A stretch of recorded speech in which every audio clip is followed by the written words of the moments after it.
السلام عليكم ورحمة الله وبركاته. أهلا ومرحبا بكم في الجزء الثالث والأخير من وصفة كويغلي. أذعنا الجزئين الأولين من محاضرة جي إدوارد جريفن وصفة كويغلي، وهذا هو الجزء الثالث وهو الجزء الأهم، لأن الجزئين السابقين يتحدثان عن النظرية، ولكن هذا الجزء يتحدث عن الواقع الذي خلقته جمعية رودس السرية. هذا الجزء أطول قليلا لأننا أردنا ألا نقطع تسلسل الأحداث والأفكار لكونها مرتبطة ببعض.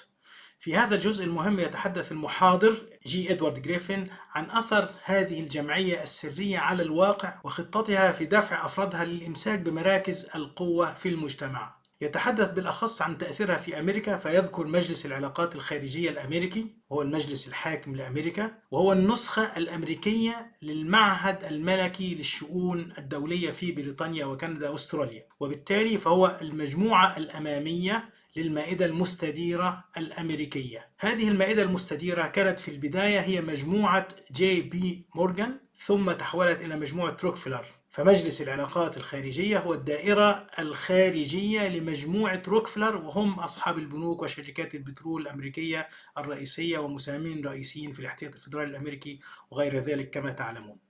ثم يشرح المحاضر كيف وضعت الجمعية رجالها في مراكز القوة داخل أمريكا، فيذكر بالأسماء كل الرؤساء ونوابهم ووزراء الخارجية والدفاع ومديري وكالة المخابرات الأمريكية الذين تولوا هذه المناصب من أعضاء مجلس العلاقات الخارجية. يعني كيف أوصلوا أعضاء مجلس العلاقات الخارجية ليصلوا حتى إلى رئاسة الجمهورية الأمريكية ويكونوا أصحاب القرار الرئيسي داخل هذه الجمهورية. وتذكر أن هذه المحاضرة كانت في 2011، يعني القائمة تنقطع عند ذلك الوقت. يشرح أيضا ويوثق لسعي الجمعية لإزالة السيادة الوطنية للدول أو إضعافها ليسهل تكوين المملكة العالمية على أنقاض الدولة القومية. ثم يشرح كذلك بالأمثلة موضوع الديمقراطية في أمريكا خاصة، وكيف أنها ألعوبة، وكيف يتحكمون في العملية الانتخابية، وكذلك فإنه ليس هناك فرق بين الحزبين المتنافسين، فهم يتبنون نفس السياسات الأساسية. ثم يسوق كلام كويغلي الذي يوثق هذه الحقيقة، وهو ما يطلق عليه وصفة كويغلي التي تصف الديمقراطية المزيفة واستعمالها للوصول للهدف. ذكر الديمقراطية في هذا الجزء يحملنا إلى الحديث عن العملية الديمقراطية القائمة الآن في تركيا، حيث ننتظر الجولة الثانية للانتخابات الرئاسية. الأمر في تركيا مختلف قليلا، فيبدو أن هناك رجلا يحاول تحسين أمور بلده وتقويتها، بخلاف أولئك القادة في أمريكا وغيرها ممن يتآمرون على بلدانهم لحساب تلك النخب. لكن كما شرحنا من قبل وكما يشرح المحاضر اليوم، فالديمقراطية هي وسيلة خداع الشعوب وإيهامهم أنها تحكم، مع إبقاء السلطة الحقيقية في أيدي الحكام الحقيقيين ومؤسساتهم، أو ما يعرف بالدولة العميقة.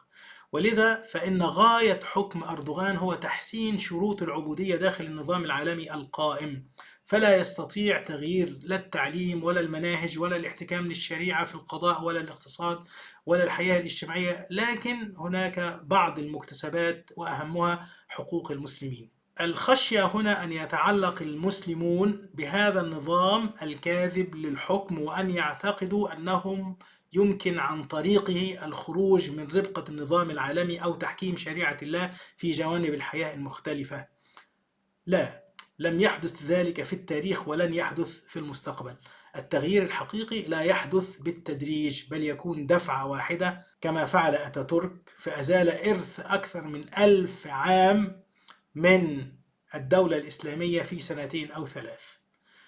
في نهاية المحاضرة يقترح المحاضر الحل، بل إنه قام بالفعل بتكوين منظمة دولية لتنفيذ هذا الحل. سأترك ذلك للمحاضر ليخبركم بنفسه في آخر المحاضرة، فشاهد المحاضرة إلى آخرها لتعرف الحل. إلى الجزء الثالث. Now, we must remember that the purpose of a secret society is deceit. They have to have secrets, don't they? They're not going to reveal their secrets. Otherwise, you don't need a secret society. You can just do everything out in the open.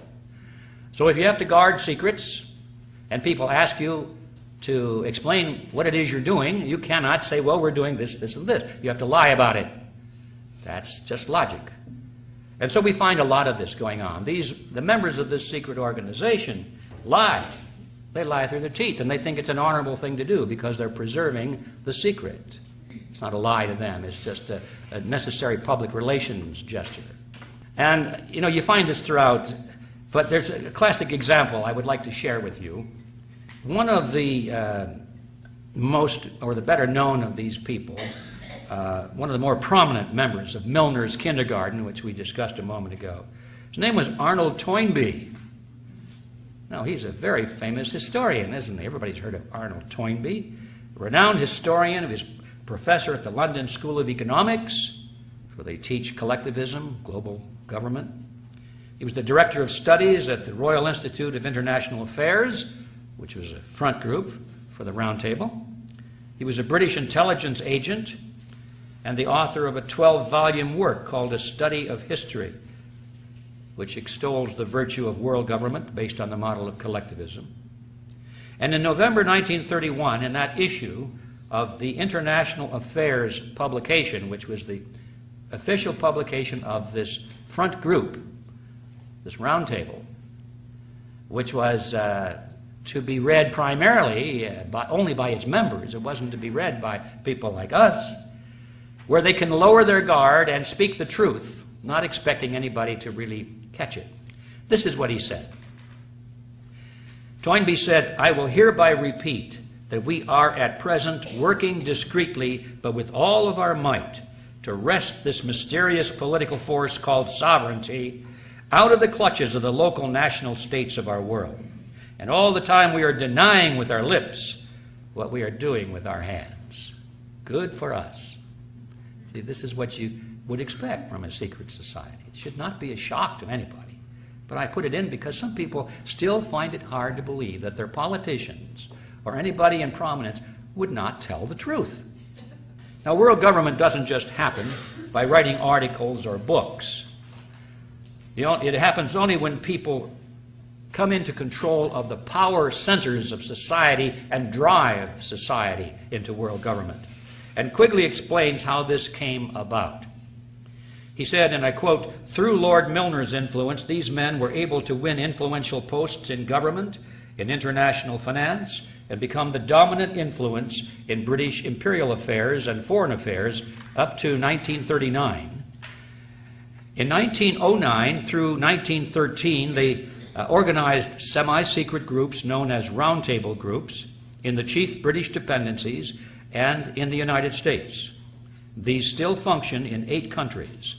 The task was given to Lionel Curtis, who established in England and each dominion a front organization to the existing local roundtable group.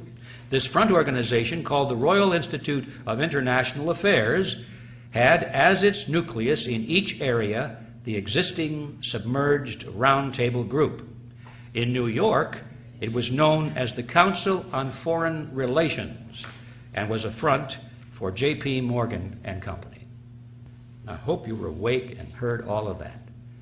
Because what we just learned from Quigley himself, we come to the ubiquitous Council on Foreign Relations, which was mentioned by several of your speakers earlier today, and who those people are and what influence they have. Where did this organization come from? Now we know. We're informed it was spawned by a secret society which still exists today, that it is a front for a roundtable group, originally embodied in J.P. Morgan and Company, but now the Rockefellor Consortium, and that its primary goal is no longer the expansion of the British Empire, but global collectivism with control in private hands, administered in a feudalist fashion by the central banks of the world. Now, ladies and gentlemen, these are their words, not mine. Now, why is this important? It's important because the members of the Council on Foreign Relations are the rulers of America. Who are they? Well, once in a while their name pops into the news, but very seldom you get them all together. I'm going to take a few moments. This might be boring, but I think for the record, everyone needs to be familiar with the names, some of the prominent names, who are members of this outer ring of a secret society. Let's start with the presidents of the United States. Herbert Hoover, Dwight Eisenhower, Richard Nixon, Gerald Ford, James Carter, George Bush Sr., and William Clinton. JFK once said that he was a member of the CFR, but nowhere can you find him on the membership rolls. So I guess he was a wannabe, but didn't quite make it in. But he actually said that he thought he was a member. And of course, the presidential candidates, John Kerry and Vice President Richard Cheney, are members of the CFR. Secretaries of State. This is a very important position for this group because it's even more important than the President. The President can be controlled by the Secretary of State, Secretary of Defense, and all of his cabinet members who are pretty much appointed for him. You know, he doesn't appoint, presidents don't appoint their cabinet members from their own private telephone directory, you know. They're not even in their book. They're told who to appoint.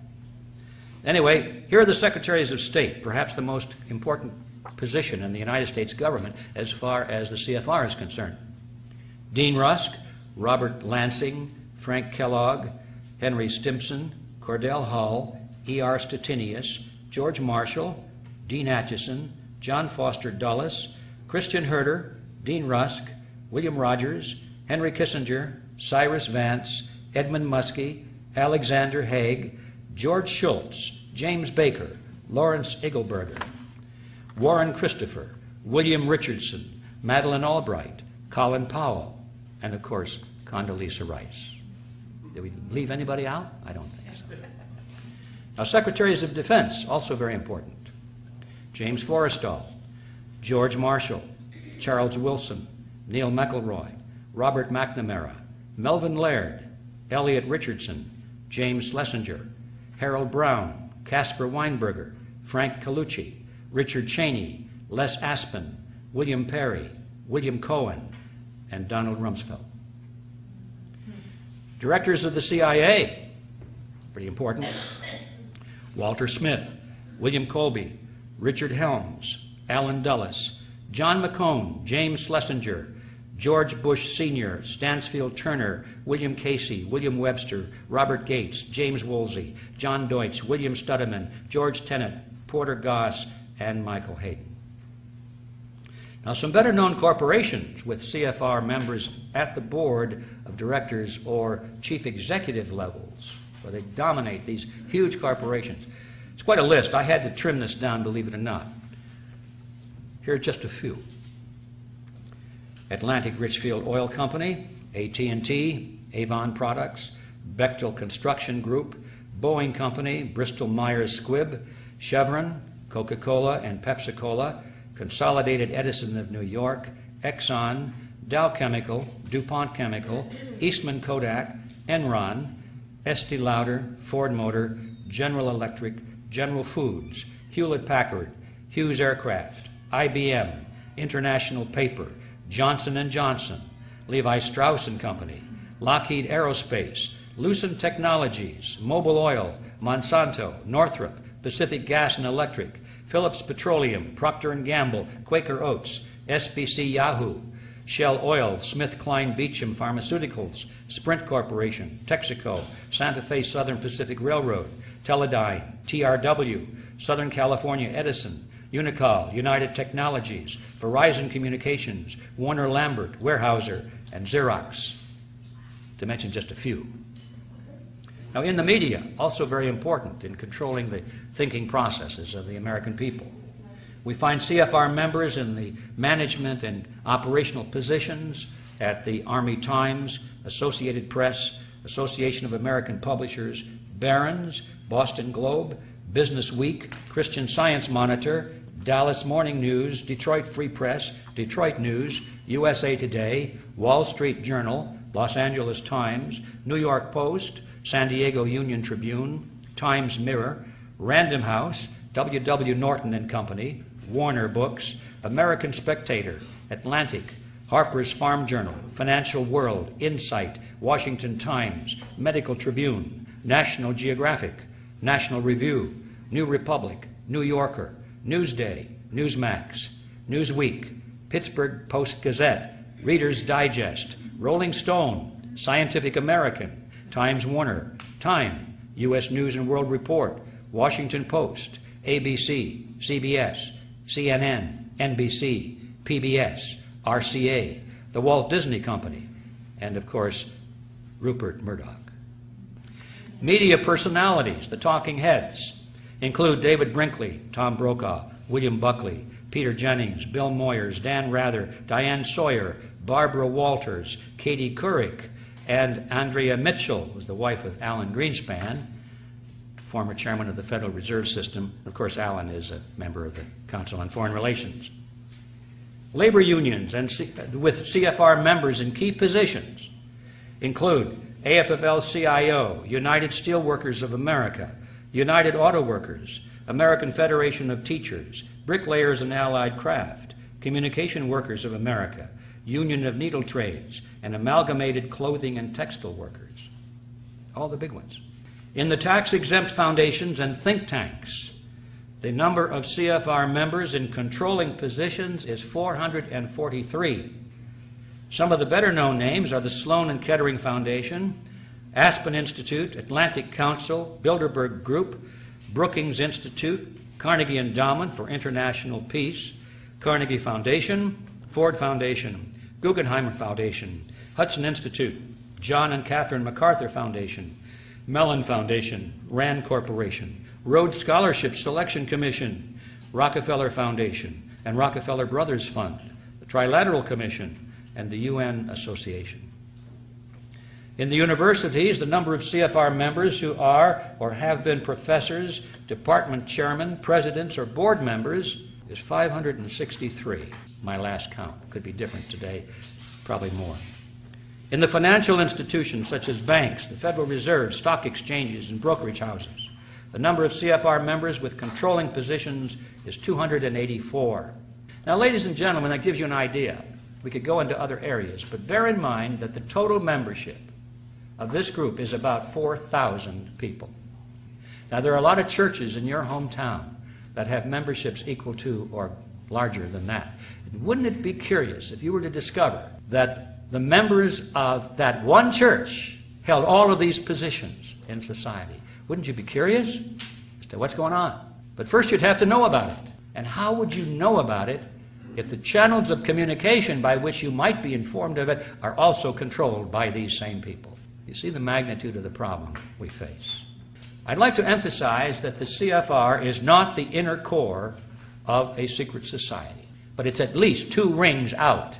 Now, what does that mean? That means that most of those people in the CFR are not aware of the history I'm giving you today. They have no inkling of it. Probably if they did know it, they'd be impressed. They wouldn't be shocked because, boy, we're on the inside of a very powerful group. Most of these people, I think, look at this as sort of a high-powered ultimate employment agency. They know that if they're invited into this group, and you have to be invited, that they've got it made. Once your name is on that list, you never have to worry about a job again, because the New World Order people are constantly looking for reliable servants to their cause. And these people have been selected not because they're evil people at all, or because they've got the grand vision of global government, although some of them do, but most of them just go along with the idea. They're open to it. They like it. And so they're dependable. And that's how they get in. So these people are not, most of them, at the inner core of a secret society. They're just opportunists. Now, there are 3 things we have to understand about this group. First of all, they're not partisan. The names I read to you have nothing to do with Republicans versus Democrats. You find them equally located in both political parties. These people laugh at anyone who takes seriously a political party. They laugh at all of these people campaigning out there for Republicans or Democrats. This has nothing to do with that. Secondly, they are elitists. They intend to rule for our own good. And thirdly, the method by which they intend to rule is called democracy. We're back to that word. Democracy. They want democracy. Now that presents a problem. How is it possible for these people to rule mankind absolutely and still allow democracy, where people vote and determine things through the ballot box? There's no problem with that in their book. All they have to do, they say, is just control the elections. Allow people to vote so long as they don't vote for anything significant. We'll make all the important decisions and let them vote for the unimportant things so they get the sensation of participating in their own political destiny. They'll be happy. Just keep them out of the way. Let them have their fun and games. Let them have their bumper stickers and their straw hats. Let them go to the convention and let them fight with each other out there, candidate against candidate. But we own them all, so what difference does it make? You see?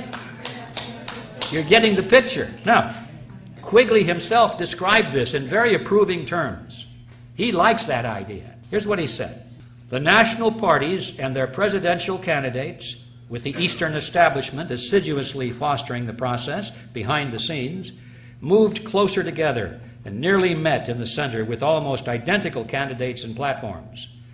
Although the process was concealed as much as possible by the revival of obsolescent or meaningless war cries and slogans, often going back to the Civil War. The argument that the two parties should represent opposed ideals and policies, one perhaps of the right and the other of the left, is a foolish idea, acceptable only to the doctrinaire and academic thinkers. Instead, the two parties should be almost identical, so that the American people can throw the rascals out at any election without leading to any profound or extreme shifts in policy. Either party in office becomes in time corrupt, tired, unenterprising, and vigorless.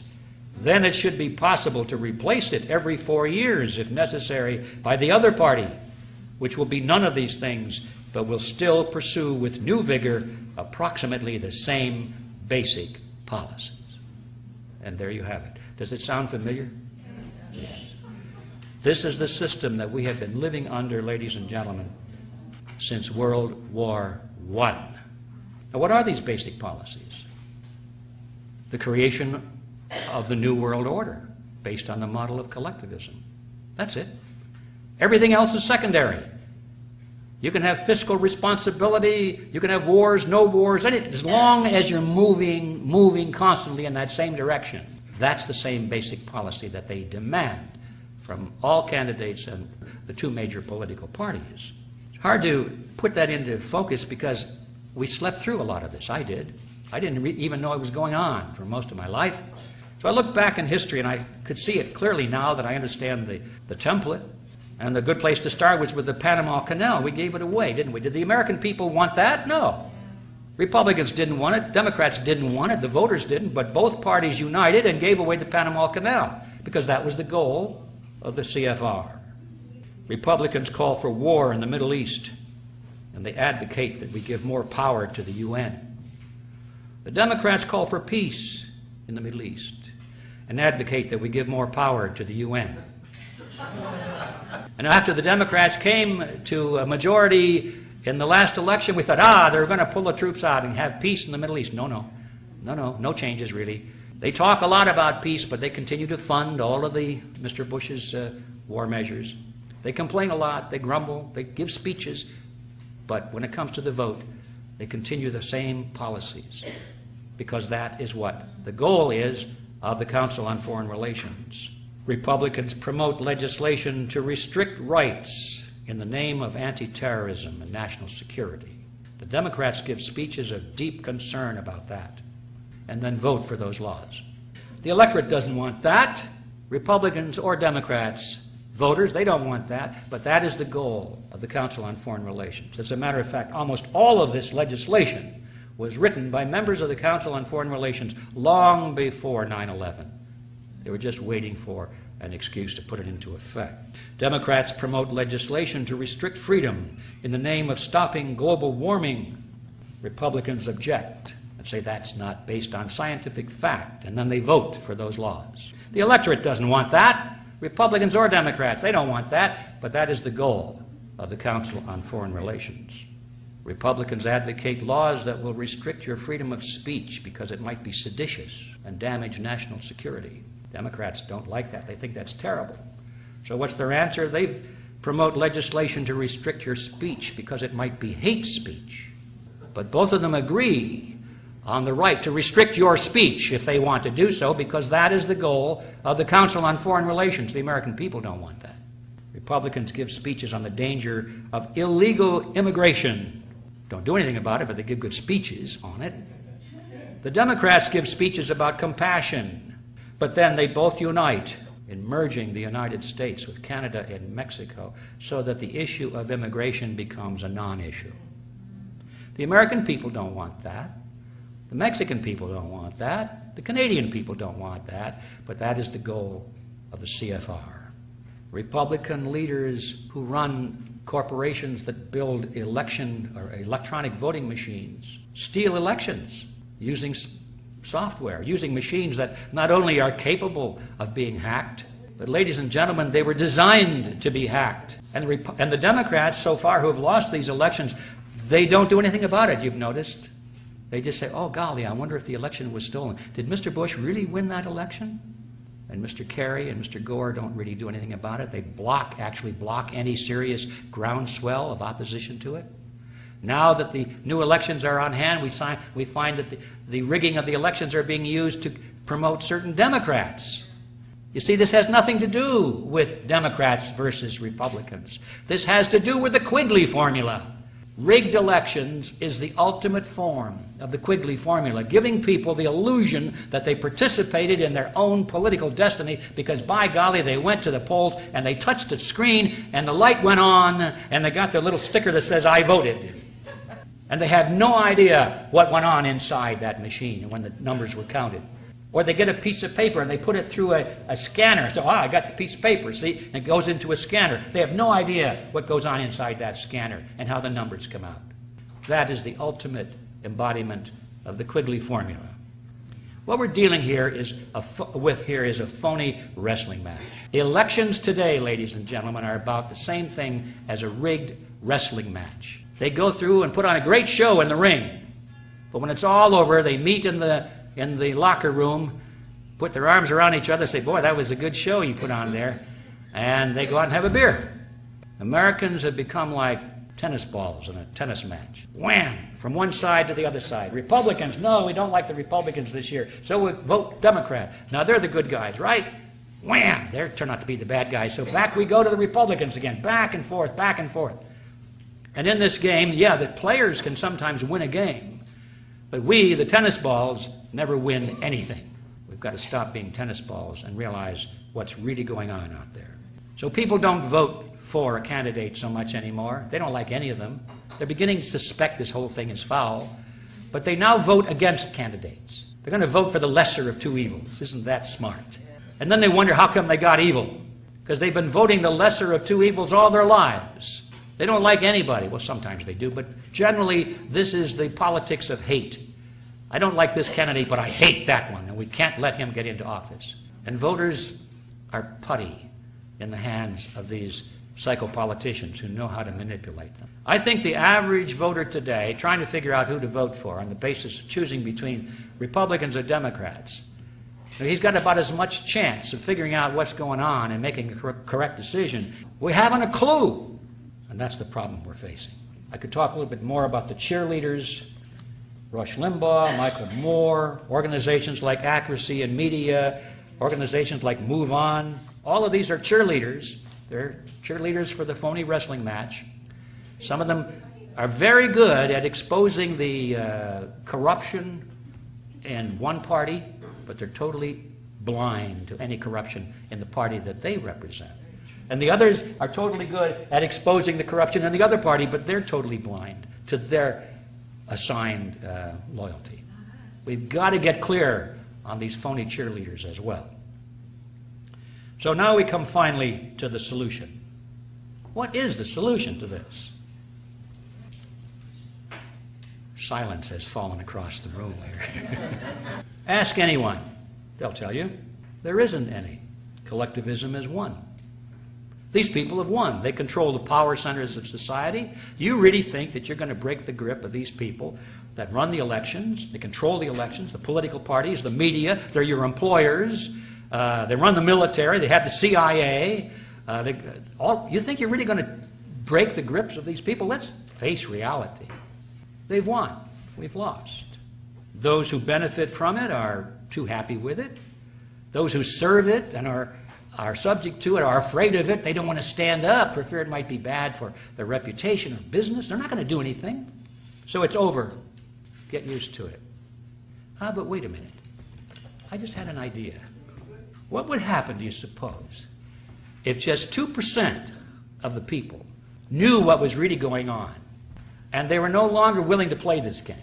And if just 2% of the people would unite across the lines of religion, culture, politics, just unite and have a common creed. They knew what they were for as well as what they're against. They're not voting against something. Now, for the first time, they're voting for something, or at least working for something. And if they united and worked together, do you think we could turn this thing around?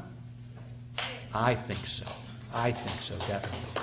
In fact, I'm betting my life on it and everything I have. It can be done. Now, it might not be done by the next election, so we've got to get this longer view of history. One of our problems is that everybody is impatient. They want it done by the next election. If we can't see it being done then, forget it. No, that's not how it works. It took these people 100 years to get to where they are today. You think we're going to turn that around in 6 months or a year? Not going to happen. Even if our favorite candidate were to be elected president and he moved into the White House, he would be surrounded by enemies, collectivists. He completely surrounded. They would block him in every way. In order for us to solve this problem, we have to send people into government at all levels, not just one candidate. And we have to have all of these people on the same page, knowing what they stand for, having a creed of freedom. Then it can be done. And that's the reason that we created Freedom Force International a few years ago. And I'm here to tell you it's going like wildfire. We now have members, as of we speak, in 55 different countries. I never thought that would happen, but I knew it had to happen. And it's growing. People who are dedicated to recapture control of the power centers of society. Take our systems back just the way we lost them, one by one. It can be done that way. And if anybody has any interest in joining us in that endeavor, you have a piece of paper in front of you. Just let me know your name and your email address, and I'll see that you get more information. Now, to close this off, it's pretty hard. We covered some real heavy stuff here. How do you close it off on a light note? And I want to close by mentioning that because it's an illustration of the fact that I don't care how complex and seemingly hopeless a problem may be, sometimes the solutions are more simple than you think. Thank you very much.